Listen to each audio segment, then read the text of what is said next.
എല്ലാവർക്കും നിമിഷാസ് കിച്ചണിലേക്ക് സ്വാഗതം. എല്ലാവരും സുഖമായിട്ടിരിക്കുകയാണെന്ന് വിചാരിക്കുന്നു കേട്ടോ. അപ്പോൾ ഇവിടെ മൊത്തത്തിൽ എന്താ പറയാ, എന്റെ മുഖത്തിന്റെ ഷേപ്പൊക്കെ മാറിയിരിക്കുന്നു. ഞാൻ കുറെ ദിവസങ്ങൾക്ക് ശേഷം എന്നൊരു വീഡിയോ ചെയ്യണത്. ശരിക്കും പറഞ്ഞാൽ ബാക്കപ്പ് വീഡിയോസ് ഒക്കെ ഉണ്ടായിരുന്നത് കാരണം ആ വീഡിയോസ് ഒക്കെ ഞാൻ ഷെഡ്യൂൾ ചെയ്ത് വെച്ചിട്ടുണ്ടായിരുന്നു. അത് കാരണം വീഡിയോസ് ഒക്കെ നടന്നു പോയിട്ടാ. ശരിക്കും പറഞ്ഞാൽ മുഖത്തിന്റെ ഷേപ്പൊക്കെ മൊത്തം ചേഞ്ച് ആയിട്ടിരിക്കുകയായിരുന്നു. മുഖം ചുമരും ഇടിച്ചു അറിയാതെ ബാൽക്കണി ഡോർ അടച്ചിട്ട് ഇങ്ങോട്ട് തിരിഞ്ഞ് നടന്നു പോണ സമയത്ത് മുഖം പെട്ടെന്ന് ചുമരില്ല അങ്ങോട്ട് ഇടിച്ചു. ലിപ്സൊക്കെ ഇത്ര ഇങ്ങനെ പൊങ്ങിയിരിക്കുന്നു, അത്രയും ഇതായിട്ട് ലിപ്സിന്റെ ഈ ഒരു മുകൾ ചുണ്ടിന്റെ ഒരു ഭാഗം പൊട്ടിയിട്ട് ഇപ്പോഴും പെയിൻ ഉണ്ട്, പക്ഷെ നന്നായിട്ട് കുറഞ്ഞു. ചെറിയൊരു ഷേപ്പിലൊരു വ്യത്യാസമുണ്ട് ലിപ്സ് ഇപ്പോഴും. അതുപോലെ നോസിന്റെ മൂക്കിന്റെ ഒരു ഭാഗം ഇടിച്ച് ഇവിടെ ഭയങ്കര വേദന, നെറ്റിയുടെ കൂടെ ഇങ്ങനെ മുഴയൊക്കെ ആയിരുന്നു. കുട്ടികളൊക്കെയാണ് സാധാരണ ഇങ്ങനെ ഇടിച്ചിട്ട് മുഴയും കാര്യങ്ങളൊക്കെ ഉണ്ടാവരുത്. എന്റെ നെറ്റി ഇങ്ങനെ മുഴച്ച് ഇങ്ങനെ ഇരിക്കായിരുന്നു. ഇപ്പോഴും എനിക്ക് ഇവിടെ തൊടുമ്പോ വേദനയുണ്ട്. അത്രയ്ക്കൊരു എന്താ പറയാ, അത്രയ്ക്കൊരു ഫോഴ്സോട് കൂടിയിട്ടായിരുന്നു ഇടിച്ചത്. അതായത് വായുടെ ഉള്ളിൽ നിന്നൊക്കെ ബ്ലഡും കാര്യങ്ങളൊക്കെ വരുമായിരുന്നു, പല്ലിന്റെ ഇടയിൽ നിന്നൊക്കെ ബ്ലഡ് കാര്യങ്ങളൊക്കെ ബ്ലീഡിങ് ഒക്കെ ആയിരുന്നു.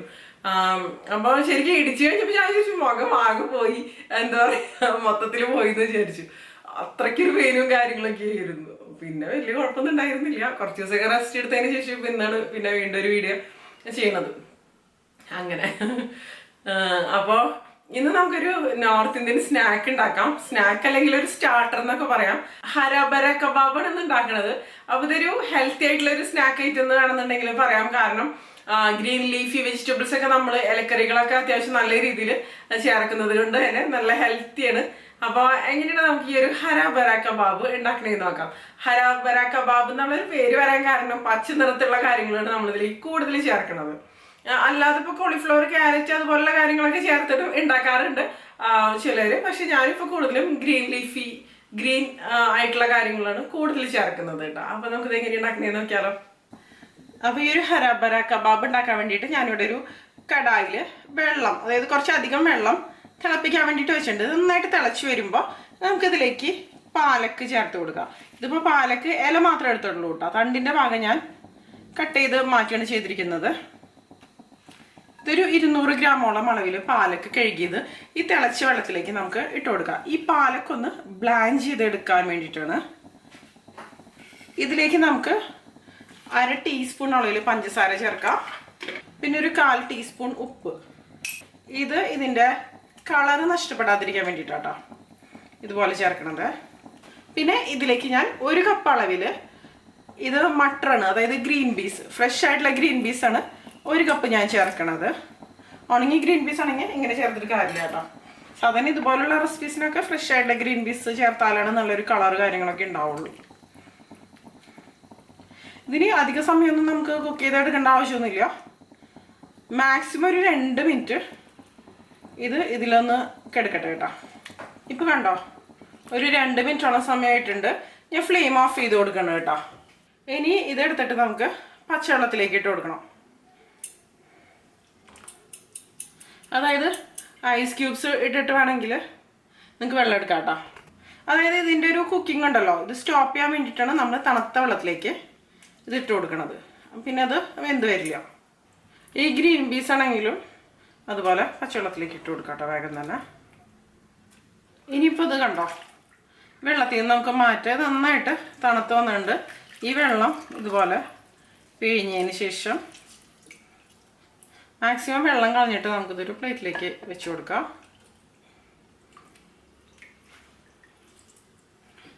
ഗ്രീൻ പീസ് ആണെങ്കിലും വെള്ളം കളഞ്ഞതിന് ശേഷം ഈ ഒരു പ്ലേറ്റിലേക്ക് ഇട്ട് കൊടുക്കാം കേട്ടോ. അപ്പോൾ നമ്മുടെ പാലക്കും ഗ്രീൻ പീസും റെഡി ആയിട്ടുണ്ട്. അത് മാറ്റി വയ്ക്കുക. അതിനുശേഷം വേറൊരു കടായിലേക്ക് നമുക്ക് കുറച്ച് എണ്ണ ഒഴിച്ച് കൊടുക്കാം. എണ്ണ ഒന്ന് ചൂടായിട്ട് വരട്ടെ. എണ്ണയിലെങ്കിൽ നിങ്ങൾക്ക് നെയ്യണമെങ്കിലും ഉപയോഗിക്കാം കേട്ടോ, കുഴപ്പമൊന്നുമില്ല. ഇനി ഇതിലേക്ക് നമുക്കൊരു പച്ചമുളക് ഇട്ട് കൊടുക്കാം. വലുതാക്കി ഇടാൻ നിർബന്ധമൊന്നുമില്ല, അതായത് ചെറുതാക്കി വേണമെങ്കിൽ ഇട്ട് കൊടുക്കാം. എന്തായാലും നമുക്ക് അരച്ചെടുക്കാനുള്ളതാണ്. പിന്നെ ഇതുപോലെ ഒരു കഷ്ണം ഇഞ്ചി,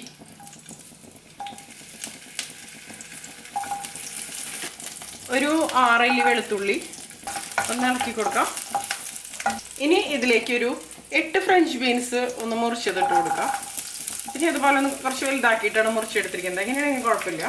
പിന്നെ ഒരു 1/2 കപ്പ് ക്യാപ്സിക്കം, അല്ലെങ്കിൽ ഒരു മീഡിയം സൈസിലുള്ള ക്യാപ്സിക്കത്തിൻ്റെ പകുതി, അതൊന്നും വലുതായിട്ട് തന്നെയാണ് ഞാൻ മുറിച്ചെടുത്തിരിക്കുന്നത്.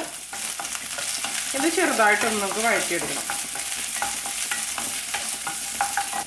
ഇതിലേക്ക് ഞാനൊരു 1/4 ടീസ്പൂൺ പഞ്ചസാര ചേർക്കുന്നുണ്ട്. അതുപോലെ ഒരു നുള്ളു ഉപ്പും കൂടി ചേർക്കുന്നുണ്ട്. ഒരു 2 മിനിറ്റ് ഒന്ന് വഴറ്റിയെടുത്താൽ മതി കേട്ടോ. അതുപോലെ ഇത് മതി. ഫ്രഞ്ച് ബീൻസിനൊന്നും പിന്നെ അധികം വേവോ കാര്യങ്ങളൊന്നുമില്ല. ഇനി ഇത് നമ്മൾ നേരത്തെ എടുത്ത് വെച്ചാൽ ഒരു പാലക്കും ഗ്രീൻ പീസൊക്കെ ഇട്ട ഒരു പ്ലേറ്റിലുണ്ടല്ലോ, അതിലേക്ക് ഇട്ട് കൊടുക്കുക. കാരണം ഇതിന് ചൂടുണ്ടല്ലോ. ഒന്ന് തണുത്ത് വരട്ടെ. എണ്ണ വേണ്ട, എണ്ണയില്ലാതെ നന്നായിട്ടൊന്ന് തണുത്ത് വരട്ടെ കേട്ടോ. ഇപ്പം ഇത് തണുത്തിട്ടുണ്ട്. ഇത് നമുക്കൊരു മിക്സിയുടെ ജാറിലേക്ക് ഇട്ട് കൊടുക്കാം. മുഴുവനായിട്ട് ഈ മിക്സിയുടെ ജാറിലേക്ക് ഇട്ട് കൊടുത്തിട്ടുണ്ട്. ഇതെല്ലാം കൂടെ നമുക്കൊന്ന് അരച്ചെടുക്കണം. അരച്ചെടുക്കാന്ന് പറയുമ്പോൾ നല്ല പേസ്റ്റ് ആയിട്ട് അരച്ചെടുക്കേണ്ട ആവശ്യമില്ല. ചെറിയ തരികളോട് കൂടിയിട്ട്, അതായത് കോഴ്സ്ലി ഒന്ന് ഗ്രൈൻഡ് ചെയ്തെടുക്കാം. ഇനി അരച്ചെടുത്ത ഈ ഒരു മിക്സ് നമുക്ക് ഒരു പാത്രത്തിലേക്ക് ഇട്ട് കൊടുക്കാം. കണ്ടില്ലേ, നല്ല ഗ്രീനിഷ് കളറിലാണ് ഇരിക്കുന്നത്. ഇതുപോലെ അരച്ചെടുത്താൽ മതി. ഒരുപാട് പേസ്റ്റ് ആയിട്ടില്ല ഇത്. ഇനി ഇതിലേക്ക് നമുക്ക് ഉരുളക്കിഴങ്ങ് പുഴുങ്ങിയത് ഇതുപോലെ ഒന്ന് ഉടച്ച് ഇട്ട് കൊടുക്കാം. അല്ലെങ്കിൽ ഗ്രേറ്റ് ചെയ്ത് വേണമെങ്കിൽ ഗ്രേറ്റ് ചെയ്ത് ചേർക്കാം. വലിയ കഷ്ണങ്ങൾ പോലെ എടുക്കരുതെന്ന് മാത്രം. ഉരുളക്കിഴങ്ങ് ചേർക്കണത് ഒരു ബൈൻഡിങ്ങിന് വേണ്ടിയിട്ടാട്ടോ. നമ്മൾ കട്ട്ലേറ്റ്സ് ഒക്കെ ഉണ്ടാക്കുമ്പോൾ ചേർക്കില്ല അതുപോലെ. പിന്നെ അത് ഇതുപോലെ ഒരു കഷ്ണം പനീറാണ് ഞാൻ എടുത്തിരിക്കുന്നത്. ഇതൊന്ന് ഇതുപോലെ ഒന്ന് ഉടച്ചതിന് ശേഷം ഇതിലേക്ക് ചേർത്ത് കൊടുക്കാം. പനീർ അല്ലെങ്കിൽ ഗ്രേറ്റ് ചെയ്തിട്ട് വേണമെങ്കിൽ ചേർക്കാം, അല്ലെങ്കിൽ ഇതുപോലെ ഒന്ന് പൊടിച്ചെടുത്താലും മതി കേട്ടോ. കട്ടകൾ പോലെ ഉണ്ടാവരുത്. ഒരു 1/2 കപ്പോളം അളവിലാണ് പനീർ ഞാനതിലേക്ക് ചേർക്കുന്നത്. പനീർ വേണമെങ്കിൽ നിങ്ങൾക്ക് സ്കിപ്പ് ചെയ്യാം, കുഴപ്പമൊന്നുമില്ല. പക്ഷെ പനീർ ചേർക്കാറുണ്ട് സാധാരണ രീതിയിൽ. പിന്നെ പലരും ഉണ്ടാക്കുന്നത് പല രീതിയിലാണ്. പല റെസ്റ്റോറൻറ്റ്സിൽ തയ്യാറാക്കുന്നത് പല രീതിയിലാണല്ലോ. അപ്പോൾ പനീർ റെഡി ആയിട്ടുണ്ട്. പനീർ ഇതിലേക്ക് ചേർക്കാം. പിന്നെ ഞാനിതിലേക്ക് കുറച്ച് ബ്ലാക്ക് സോൾട്ടാണ് ചേർക്കണത് കേട്ടോ. ഇതൊരു 1/4 ടീസ്പൂൺ. നല്ലൊരു ഫ്ലേവർ തന്നെ കൊടുക്കുന്നത്. പിന്നെ നമുക്ക് ബാക്കി പൊടികളൊക്കെ ചേർത്ത് കൊടുക്കാം. 1/2 ടീസ്പൂൺ മുളക് പൊടി, മല്ലിപ്പൊടി 1 ടീസ്പൂൺ, ഒരു 1/4 ടീസ്പൂൺ കുരുമുളക് പൊടി ചേർക്കാം നമുക്ക് ഇതിലേക്ക്. പിന്നെ ആംചൂർ പൗഡറാണ് ചേർത്ത് കൊടുക്കുന്നത്. ആംചൂർ പൗഡർ എന്ന് പറയുമ്പോൾ മാങ്ങ ഉണക്കി പൊടിച്ചെടുത്തതാണ്. ഇതൊരു 1/2 ടീസ്പൂൺ അളവിൽ. പിന്നെ ഞാൻ ഇതിലേക്ക് ചേർക്കുന്നത് കടലമാവാണ്. കടലമാവ് ഒന്ന് റോസ്റ്റ് ചെയ്തെടുക്കാം. അത് നിർബന്ധമാണ് കേട്ടോ, റോസ്റ്റ് ചെയ്തെടുക്കണം എന്നുള്ളത്. 2 ടേബിൾ സ്പൂൺ ഞാൻ ചേർത്തിട്ടുണ്ട്. 2 ടേബിൾ സ്പൂൺ മുതൽ ഒരു 3 ടേബിൾ സ്പൂണൊക്കെ വരെ കടലമാവ് ചേർക്കാം. ഇതിലേക്ക് ആവശ്യത്തിനുള്ള ഉപ്പിട്ട് കൊടുക്കാം. പിന്നെ ഇതിലേക്ക് നമുക്ക് മല്ലിയിലും പുതിനയിലും ചേർത്ത് കൊടുക്കാം. മല്ലിയില, ഇത് പുതിനയിലയാണ്. പുതിനയില ഒരു 1.5 ടേബിൾ സ്പൂൺ മുറിച്ചത്, മല്ലിയിലയും ഒരു 2 ടേബിൾ സ്പൂൺ അളവിൽ നല്ല ചെറുതായിട്ട് ഇതുപോലെ മുറിച്ചെടുക്കാം കേട്ടോ. പിന്നെ ഇതിലേക്ക് നമുക്ക് ചേർക്കേണ്ടത് ബ്രെഡ് ക്രംസ് ആണ്. 2 ടേബിൾ സ്പൂൺ ബ്രെഡ് ക്രംസ് ഞാൻ ചേർത്തിട്ടുണ്ട്. ഇത് നമുക്ക് മിക്സ് ചെയ്ത് നോക്കാം. ഇത് മതിയാവില്ല എന്ന് തോന്നണമെങ്കിൽ കുറച്ചും കൂടി ബ്രെഡ് ക്രംസ് ചേർത്ത് കൊടുക്കുക. അതായത് ആ കൺസിസ്റ്റൻസി ഒന്ന് അഡ്ജസ്റ്റ് ചെയ്ത് എടുക്കാൻ വേണ്ടിയിട്ടാണ് നമ്മൾ ബ്രെഡ് ക്രംസിലേക്ക് ചേർക്കുന്നത്. പിന്നെ ഒരുപാട് ടൈറ്റ് ആയിട്ട് നമ്മൾ കുഴച്ചെടുക്കരുത് കേട്ടോ ഒരിക്കലും. അപ്പോൾ ഇതിൻ്റെ ഒരു സോഫ്റ്റ്നെസ് കാര്യങ്ങളെല്ലാം നഷ്ടപ്പെടും. പുറം ഭാഗം ക്രിസ്പിയും ഉൾഭാഗം നല്ല സോഫ്റ്റ് ആയിരിക്കണം. നമ്മളിതിലേക്ക് ഗരം മസാല ചേർക്കാൻ മറന്നു പോയിട്ടുണ്ട്. ഗരം മസാലയും കൂടി ചേർക്കാം. ഇതിപ്പോൾ കുഴപ്പമില്ല, നമുക്ക് ഷേപ്പ് ചെയ്തെടുക്കാൻ പറ്റുന്ന ഒരു രീതിയിൽ തന്നെ ആയിട്ടുണ്ട്. ഇനി ഇതിലേക്ക് ഒന്നും നമുക്ക് ചേർക്കേണ്ട ആവശ്യമൊന്നുമില്ല. കണ്ടില്ലേ, ഇതുപോലെ ഷേപ്പ് ചെയ്തെടുക്കാൻ പറ്റണം. പക്ഷെ ഒരുപാട് അങ്ങോട്ട് തിക്കായിട്ട് കുറേ ബ്രെഡ് ക്രംസ് അല്ലെങ്കിൽ കുറേ കടലമാവൊന്നും ചേർത്ത് കൊടുക്കരുത് കേട്ടോ അതിലേക്ക്. പിന്നെ വലിയ തരികളൊക്കെ പോലെ കിടക്കണത് മാറ്റിക്കളയല്ല, അതിങ്ങനെ ഉടച്ചെടുക്കാം. ഇപ്പോൾ പനീറിൻ്റെ ആണെങ്കിലും ഉരുളക്കിഴങ്ങിൻ്റെ ഒക്കെ ആണെങ്കിലേ അതുപോലെ ടേസ്റ്റ് ചെയ്ത് നോക്കുക, ഉപ്പ് കറക്റ്റ് ആണോ നോക്കാം. ഇതിലേക്ക് നമുക്കൊരു 1/4 ടീസ്പൂൺ ഗരം മസാല ചേർക്കാം, ഒരുപാട് വേണ്ട. പിന്നെ ഞാനിവിടെ എടുത്തിരിക്കുന്നത് ജാതിക്കയാണ്. ജാതിക്കയുടെ ഒരു ഉള്ളിലത്തെ ഭാഗം ഇതൊന്ന് നമുക്ക് ഗ്രേറ്റ് ചെയ്ത് ഇതിലേക്ക് ചേർക്കാം. ഒരുപാടൊന്നും വേണ്ട, ജസ്റ്റ് ഒരു നുള്ളു മതി. പക്ഷെ ഒരു പ്രത്യേക ഫ്ലേവർ കൊടുക്കുന്നുണ്ട് ഈ ജാതിക്ക ഇതുപോലെ ഗ്രേറ്റ് ചെയ്ത് ചേർക്കുന്ന സമയത്ത്. ഇത് മതി കേട്ടോ. ഇനി എല്ലാം കൂടെ നന്നായിട്ടൊന്ന് മിക്സ് ചെയ്ത് കൊടുക്കുക. നന്നായിട്ട് മിക്സായിട്ട് വന്നിട്ടുണ്ട്. ഇത് മതി. പിന്നെ ഞാനിവിടെ കുറച്ച് ബ്രെഡ് ക്രംസ് എടുത്തിട്ടുണ്ട്. പിന്നെ എടുത്തിരിക്കുന്നത് കാഷ്നറ്റാണ്. ഹരാബര കബാബ് എന്ന് പറയുമ്പോൾ കാഷ്നറ്റ് മസ്റ്റ് ആണല്ലോ. അപ്പോൾ കാഷ്നറ്റ് ഇതുപോലെ രണ്ടായിട്ട് പൊളിച്ചെടുക്കാം കേട്ടോ. കണ്ടില്ലേ ഈ ഒരു രീതിയിൽ. അപ്പോൾ ഇത് മാറ്റി വയ്ക്കാം. അതിനുശേഷം ഇത് നമുക്ക് ഷേപ്പ് ചെയ്തെടുക്കാം. വലിയ കബാബ്സ് ആണെങ്കിൽ വലുതുണ്ടാക്കാം, അല്ലെങ്കിൽ ചെറുതുണ്ടാക്കാം. എങ്ങനെയാണെന്ന് വെച്ചാൽ നമ്മുടെ ഇഷ്ടത്തിനനുസരിച്ച്. ഞാൻ ഇതുപോലെ അത്യാവശ്യം വലിപ്പമുള്ളതാണ് ഉണ്ടാക്കുന്നത്. ഇതുപോലെ ഒന്ന് നമ്മൾ കട്ട്ലേറ്റ്സ് ഒക്കെ ഉണ്ടാക്കാൻ വേണ്ടിയിട്ട് ഷേപ്പ് ചെയ്യില്ലേ, അതുപോലെ ഈ ഒരു ഷേപ്പിലാണ് സാധാരണ ഹരാബര കബാബ് ഉണ്ടാവുക കേട്ടോ. അതിനുശേഷം ഇതിൻ്റെ മുകളിലേക്ക് ഒരു കാഷ്നറ്റ് വെച്ചിട്ട് ഇതുപോലെ ഒന്ന് പ്രസ് ചെയ്ത് കൊടുക്കുക താഴേക്ക്. ആവശ്യത്തിനൊന്ന് പ്രസ്സായിട്ട് വരണം. അതിനുശേഷം ബ്രെഡ് ക്രംസിൽ നമുക്ക് ഇതുപോലെ ഒന്ന് കോട്ട് ചെയ്തെടുക്കാം. ബ്രെഡ് ക്രംസിൽ മുക്കിയതിന് ശേഷം ഇതുപോലെ മാറ്റി വയ്ക്കാം.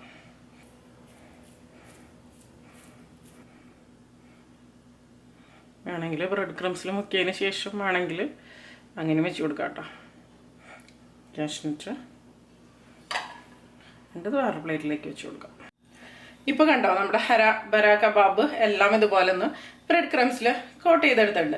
ഇനി നമുക്കിത് ഫ്രൈ ചെയ്തെടുക്കും. ഇപ്പോൾ ഇത്ര വലിപ്പം വേണമെന്നില്ല കേട്ടോ. ഇതിപ്പോൾ ഞാൻ അത്യാവശ്യം നല്ല വലിപ്പത്തിലുള്ളതാണ് ഉണ്ടാക്കിയെടുത്തിരിക്കുന്നത്. ഇതിപ്പോൾ ഇത്ര വലിപ്പത്തിലുള്ളത് ഉണ്ടാക്കിയപ്പോൾ ഒരു 11 ഈ ഒരു അളവ് വെച്ചിട്ട് ഉണ്ടാക്കണത് കേട്ടോ. ഇപ്പോൾ ഇതിപ്പോൾ ഒരു എന്താ പറയുക, ചെറുതാക്കി ഉണ്ടാക്കണമെങ്കിൽ ഒരെണ്ണം ഉപയോഗിച്ചിട്ട് 2 ഒക്കെ ഉണ്ടാക്കാം. ആ ഒരു രീതിയിലേക്ക് ഉണ്ടാക്കാവുന്നതുള്ളൂ കേട്ടോ. അപ്പോൾ ഇനി നമുക്കിത് ഫ്രൈ ചെയ്തെടുക്കാം. ഒന്നില്ലെങ്കിൽ നമുക്ക് ഡീപ് ഫ്രൈ ചെയ്തെടുക്കാം, അല്ലെങ്കിൽ ഷാലോ ഫ്രൈ ചെയ്തെടുക്കാം. ഞാനിപ്പോൾ ഷാലോ ഫ്രൈ ചെയ്താണ് എടുക്കണത്. ഇതിലിപ്പോൾ ഒന്നും വേവാനൊന്നുമില്ല. ജസ്റ്റ് പുറം ഭാഗം ഒന്ന് ക്രിസ്പി ആയിട്ട് ഉൾഭാഗം ഒന്ന് സോഫ്റ്റ് ആയിട്ട് വരുന്ന ഒരു രീതിയിലാണ് ഞാൻ ഷാലോ ഫ്രൈ ചെയ്തെടുക്കുന്നത്. ഇതിൻ്റെ പ്രത്യേകത എന്ന് പറയുന്നത് നല്ല ഗ്രീൻ കളറിൽ ഇരിക്കണം. അതാണ് അതിൻ്റെ ഒരു പ്രത്യേകത. ഞാനിവിടെ ഒരു പാൻ എടുത്തിട്ടുണ്ട് ഇത് ഫ്രൈ ചെയ്തെടുക്കാൻ. ഇതിലേക്ക് നമുക്ക് എണ്ണ ഒഴിച്ച് കൊടുക്കാം. പിന്നെ ഇതിൻ്റെ കൂടെ കഴിക്കാൻ വേണ്ടിയിട്ടൊരു എന്താ പറയുക, ഒരു ഡിപ്പും കൂടി നമുക്ക് ഉണ്ടാക്കാം, അല്ലെങ്കിൽ ഒരു ചട്നിയും കൂടി ഉണ്ടാക്കാം. ഇപ്പോൾ എണ്ണ നല്ല പോലെ ചൂടായിട്ട് വന്നിട്ടുണ്ട്. ഇനി ഇതിലേക്ക് നമ്മൾ റെഡിയാക്കി വെച്ച ഈ ഹരാബര കബാബ് ഓരോന്ന് പതുക്കെ വെച്ച് കൊടുക്കട്ടെ. കാരണം ഇത് ഷേപ്പ്ലെസ് ആയിട്ട് പോകാനുള്ള ഒരു സാധ്യത വളരെ കൂടുതലാണ്. കാരണം ഇത് നല്ല സോഫ്റ്റാണ്.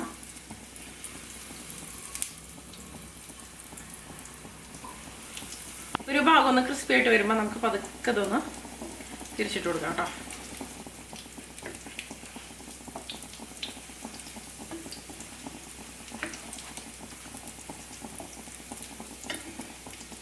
ഇനി ആ ഒരു ഭാഗവും നല്ല ക്രിസ്പി ആയിട്ട് വരട്ടെ.